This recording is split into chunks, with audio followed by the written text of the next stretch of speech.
All right. Welcome to the Hank Cisco Show. Ladies and gentlemen, my guest today is a man that I've known many years, and I used to work for him when I was a police officer in Norristown. And now he's a successful lawyer here in Norristown. Frank L. Caiola, okay? Now, Frank L., what's the L stand for? Lucas, that was my mother's maiden name. Oh, yeah? Oh, good. Well, welcome to the Hank Cisco Show. Thank you, Hank. And it's a pleasure being here. Well, I'm telling you, let me tell you, it's really nice to have you because you have such a background and such, your father, we'll talk about him a little bit, but the fact that you were born and raised here in Norristown, right? That's correct. All right. And now tell me something about yourself. Now, what schools did you go to here? Well, I went to Roosevelt School. That was a grade school at the time. Right. And, of course, busing was unknown, so Right. we walked from Locust Street down to Roosevelt, which is on Markley Street, back and forth every day. Right. That was the first 6 grades, and then went to Rittenhouse. That was the junior high school at the time. Well, that was right around the corner then. That was right across the street. That was easy. And, of course, then the Norristown High School was on Markley Street and Coolidge Boulevard, and that was close as well. Graduated from Norristown High in 1960. Yes. That's where we're at now, Norristown High and School. we're back at Norristown High School. Of course, it's the new high school. Right. But you yes, went to one on Markley Street. on right? Markley and Eisenhower. Coolidge Boulevard. Yes. Right. And from there, then I went to Ursinus College, Your sinus. where I spent 4 years. And from Ursinus College, I then went to Georgetown Law School Oh, okay. and graduated from Georgetown in '67. Well, you were a graduate of your sinus, and now you're on the President's Council. Yes. What is that? The President's Council and Of President's your sinus at college. Ursinus College, the president, who's President Strasburger, has really raised the recognition of the school nationally. This year, they had something close to 3,000 applicants for 400 positions. And the president set up a council a number of years ago so that past graduates could provide input as to what their thoughts were with regards to the college, how they viewed where the college was going. So we will meet with the president 2 or 3 times a year and provide some input, and at the same time, we get an experience of what college life is nowadays, which is somewhat different than it was when we went to school. Right. Well, all right. And now you mentioned something about that your sinus just spent a lot of money on a theater.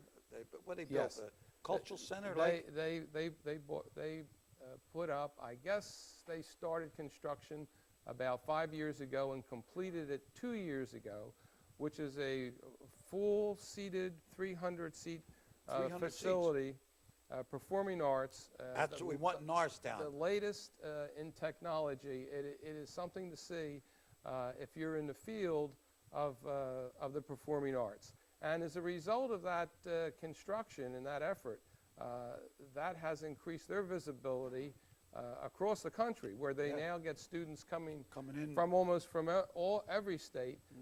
And one of the main attractions is the performing arts facility that Ursinus now has. Well, that's what we're looking for here in Norristown. In fact, John Doyle, who is a director of the show here and a school teacher, he's the director and puts shows on that Norristown Cultural Center.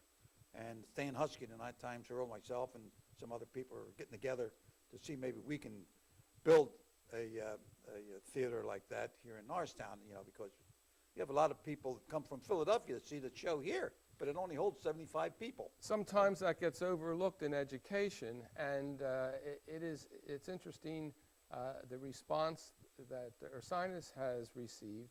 And again, it's indicative of the interest that's out there, Right. and that there certainly is a school and pool of young talent that Right. it could provide great experiences for. Well, my experience was policeman, boxer, fighter, but I like the theater, I like the arts. Hank, I remember your experience because when I was in grade school at Roosevelt, I remember you coming in there in your police uniform conducting the safety program in Norristown. And I remember then you were mayor of Norristown and I was a police officer. Well, yeah. Now, tell me something about that. A mayor of Norristown. Well, that was 70?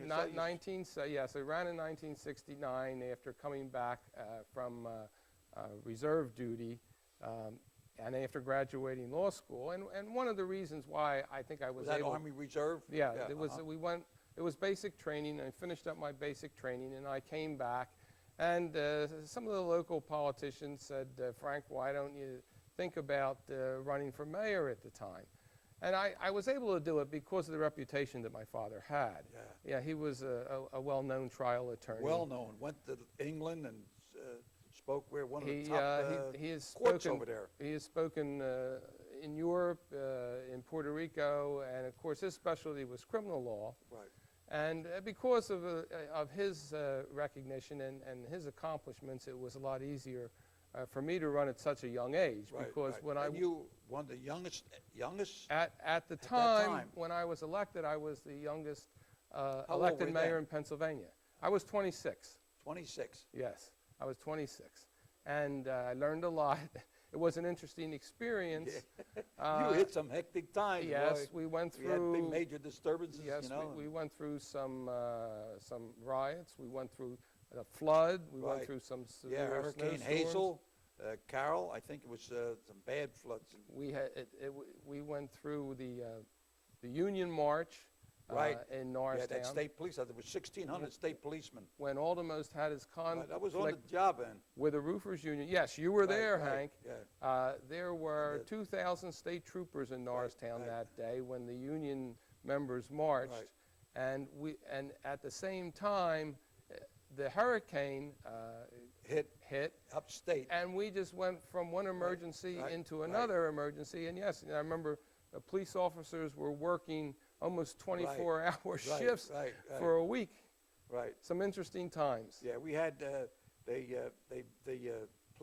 state police, they assembled over the Plymouth Mall, and then they marched over from there over to down Erie Street, past City Hall, to Swede, down Swede, and around. And I took shots of them as they were coming by, and it was a peaceful demonstration. Yeah, it was. No problem. They expected trouble, but I think there was one guy had a couple drinks in him, and he got this disturbance that just didn't even lock him up. I mean, but like I said, it started to rain, and the state police from that, they went boom. There was big floods up in the Lehigh County and around that area. Luzerne County had some major floods. Right. And we had flooding. It wasn't as bad as in Luzerne County, but we went from one state of emergency into another state of emergency. And then your dad, I worked for you as you were the mayor and I was a police officer, and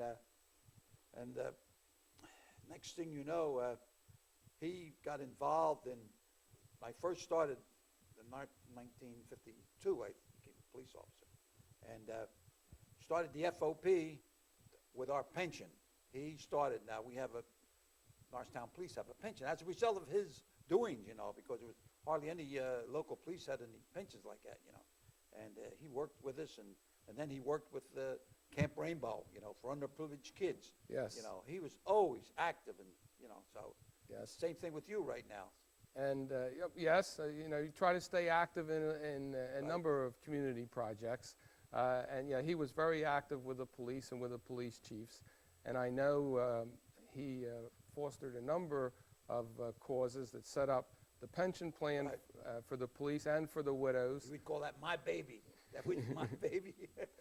And I know that he had the case that went to the Supreme Court where the police, at that time, if I recall, council wanted you fellas to work 48 hours a week, and the mayor said, no, they're only going to work 40 hours a week, and the case ended up in the Supreme Court, and of course, you won, and the Supreme Court upheld the mayor in saying that the mayor had the authority to set the work schedule for the police officers. Yeah, we used to work like 6 days a week, no overtime. There's no such thing as overtime, you know. We would get, go to cover a football game, and you get $4 would be given the pot, and everybody would split it at the end of the year. So, you know, a lot of different changes, you know. And now you're also vice president of Italian Heritage. Tell me Yes. something about that now. The Italian Americans of Italian Heritage Council was an organization that was founded approximately 25 years ago. A number of Italian Americans of Italian descent professionals, such as myself and Mike Marino, Doc Domino, businessmen such as Charlie Tornetta, Tom Gennardi, Doc Natoli, Anthony Greco, Anthony DeLucia, Dante Volpe, very instrumental in forming the group. And at the time the group was formed, for several reasons. One was to promote and to keep active the Italian culture in the community, and also to support candidates for office of Italian descent. And of course, Anthony Sirica was the first candidate that we supported, and he was appointed I know it was to a big time up at the Westover Country Club. I was there. Yes. I think it was one of the biggest banquets at that time. And of course, he has proved to be an extremely knowledgeable jurist, and is recognized throughout the country. He went from a judge in Norristown, a state legislator, and now he's in federal court. Now he is the Chief Justice of the Third Circuit Court, and really, if he wasn't a few years older than I, he would have been an ideal selection for the Supreme Court. Well, the last guy, the last judge they picked, he could have been picked because he was the same level with that guy. Well, yes, he was. Yeah. Yeah. And all right, now you're in a law firm now. What do they call it? You're in partners with another. Yeah, it's a another law lawyer. firm. It's a small and I firm. know him well. Yes, Skip Oliver. It's right? it's a small law firm, and of course we're located in the old Provident Indemnity building behind Beautiful the pond. building. It's a beautiful Right building. across where the Jefferson House used to be. Yeah, Jefferson House. Yeah. Now they're building houses there. Yes. Beautiful homes. Yes. Yeah. The area, has changed. Of course, the Jefferson House was an old historic structure, really, Right. that was here for many years. I was surprised that nobody protested when they knocked it down. They usually protest when they say, "Well, this George Washington walked by here or something," Well, no, there wasn't. You're right. You do have sometimes opposition. Right. But no, there wasn't to that. They had a development. fire there too Yes. that destroyed Yes. it. But now James Skip Oliver, your partner. Yes. Now he became very famous. That's correct. Tell me something about that. How he became famous. He successfully represented Joseph Sicipio, who was in incarceration as a hostage for about 7 years, and Skip had started a lawsuit against Iran. Against Iran. It was against Iran, and the suit went to the federal courts, and of course he ended up winning a sizable verdict. A lot of arithmetic. Yes, there was. I don't remember the exact millions involved, but it was Over 100 million. for Joe Sicipio. It was well over 20 million for him alone, and he was successful in obtaining the judgment, and then successful in collecting the funds, which were Iranian assets that had been frozen here in this country. Oh, okay. Mm-hmm. Oh, And we do, that's an unusual type of case, because basically, very unusual. yeah, it is Right. very unusual. We do the basic law involving What kind of wills and law do you do? estates, What do you do? businesses, personal injury. It's a general practice. Yeah. It's a general practice, and the clientele, a portion of the clientele, are clients that my father had when he practiced law. Oh, okay. So a substantial segment Everybody of went it. to Jim Caiola. Yes, yeah, he probably represented most of the Italians in Norristown at the time. Well, he could speak the language too. And he could. Right. He could speak Italian. He It was could the same speak thing with Albanian. Harry Butier. Yes. It's real estate. Everybody, my mother would say, first thing would be Butier, because he could speak my mother would go there and be able to talk Italian to him. And same thing with Jim Caiola. We went there because he could speak. Wasn't that many Italian-speaking lawyers at the time, you know. But I talk about Scipio or Joe Scipio. When I got a call, I was working for the county, that he was being released, and he was going to be on a plane coming to Philadelphia, coming home. And his brother Tom would put a sign out how many days he was held captive. Tom had a sign out on his lawn So I got a for call years. from Jim Oliver. He says, Mayor DeAngelis said, Hank, how about meeting him down at the airport when he comes in, flying in from Germany? I said, no problem, you know. So Skip and I drove down together, you know, and we waited at the airport, and finally, because I was representing Norristown and, you know, coming in, and I went into the airplane, and the first thing he asked me, who's the heavyweight champ of the world? Because he was been captain for 5 years. I says Holyfield was a champion at the time, you know. But that was, you know, it's really something, because he knew what I boxed. He used to box for me a little bit, you know. So, and Jim was with me, and then he stayed right with him, you know. And oh we yeah, had a big celebration at the did. house. Yep. And that was great. That Yeah, he I was think able he- to win that against a country like that, you know. I think that year he was at the Rose Bowl. He was introduced. Both Skip and Joe Scipio were introduced at halftime at the Rose Bowl that year. And then there was a fight in Philadelphia, and Holyfield was in the audience. So I called the promoter, and he says, bring him down. So I brought Joe down, and Skip went along too. We met Holyfield, you know.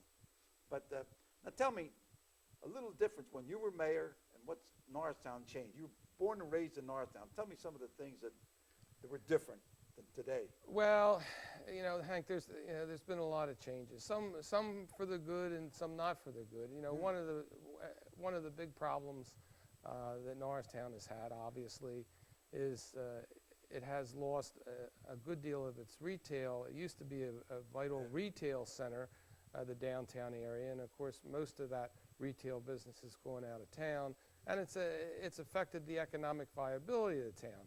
I can remember when I first came into office, we had like 2 or 3 vacant houses. Every other home was occupied, was maintained. Right. And unfortunately today, you know, the number of houses that are vacant or are really not fit for habitation, probably in the hundreds.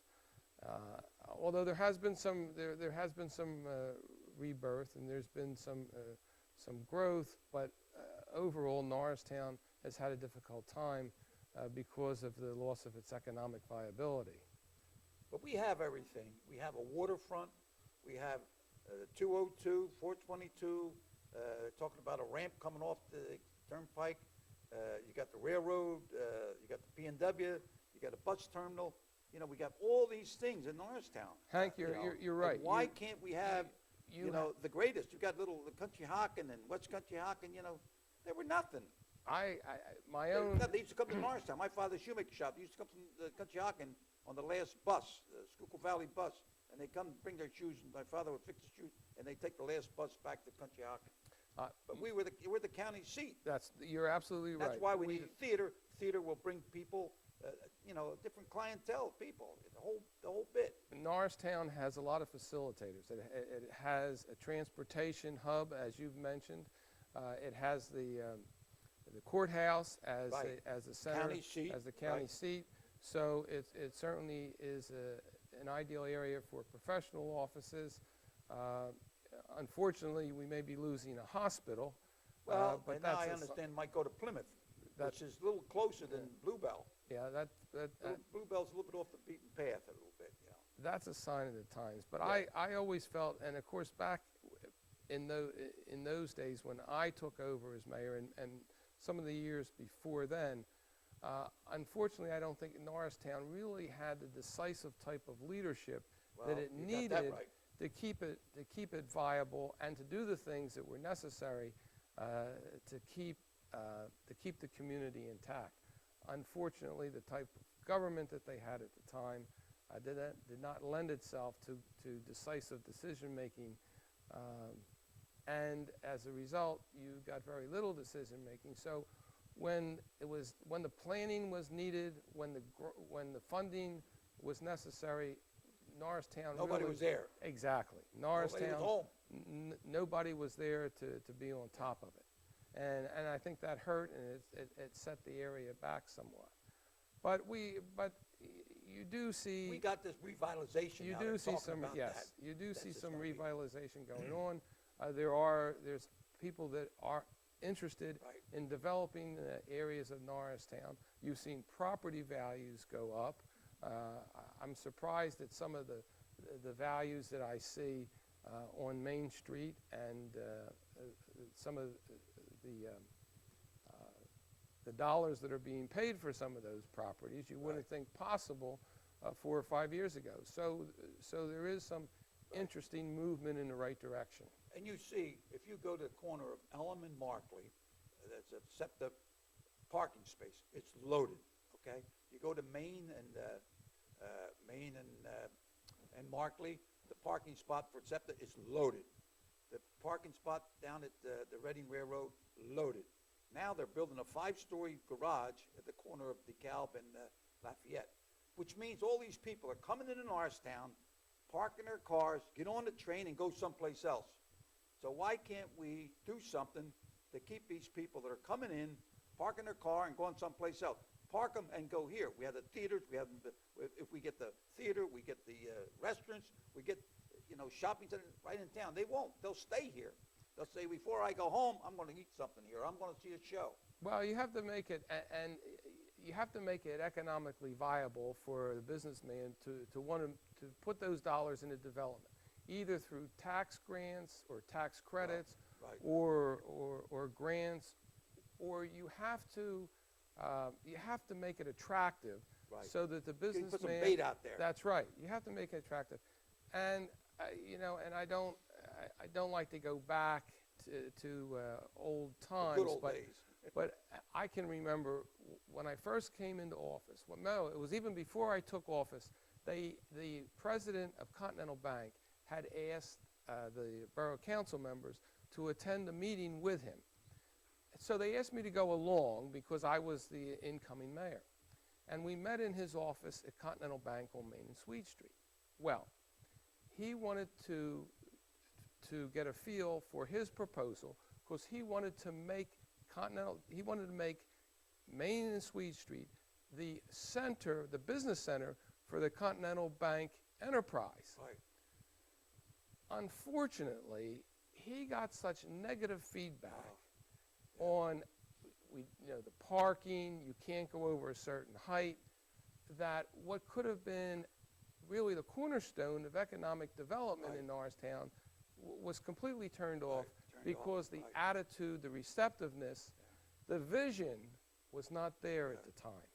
And it was unfortunate. So instead of having a major banking center right there in the middle of Norristown, they went elsewhere to build their offices. When you were mayor, you had that disturbance where we had to call the state police, and I forget the code number when different police came in, and there was supposed to be a big restaurant chain was supposed to come and look at a site at the Plaza One. Mm-hmm. They was going to open a restaurant. They looked at it. In the meantime, they had cops in the streets. This, that, and thing. There was a state of emergency. Yes. Yeah. So the guys, what are we doing here? Get out of here, So that. See, you never know. It's the timing. Yeah, the whole yeah. Unfortunately, and that was a sign of the times. But I do think that the basic problem was the lack of good leadership. Right. And that's not, and I don't mean in any way to demean the people that were in at that time, because we had There were 12 councilmen. there were 12 Now councilmen. there's 7. But, and I know there were some councilmen that worked very hard, like Gus Domino and Right, Tom right, Pizzico, right. who Marion Brandon, Right. who worked very hard. But it was the way the structure was at the time, where each one represented a separate ward. The mayor really had no authority. And right, that's right. The mayor really They had went no from authority. no authority to the mayor having all the authority. Now there's no mayor, Yeah, no, and I'm yeah. the ambassador in Norristown. So, we were talking about the good old times in Norristown. This half hour just went boo, boo, boo, boo, just like that. So, Hank, we could probably sit here and talk for another couple hours Oh, yeah. about the experiences that both you and I have had in Well, Norristown. I want to just thank you for coming here and going over this here, and for you, your family, and your dad was such a great man. I really respect him. Your mom, I knew her well, so, yeah, and they were great people, yeah, people. they were, and they lived their life here in Norristown, and Right. I know they enjoyed every minute of it. Right. So, ladies and gentlemen, thank you very much for allowing us to come into your home, and we enjoyed this here talking about Norristown, talking about the future, talking about the past. And so until we meet again, I always say keep bobbing and weaving, and God bless. Okay, right. Allah salud. And then we'll have a little bit of Allah salud. That means to your Yes. health, right? There we go, baby.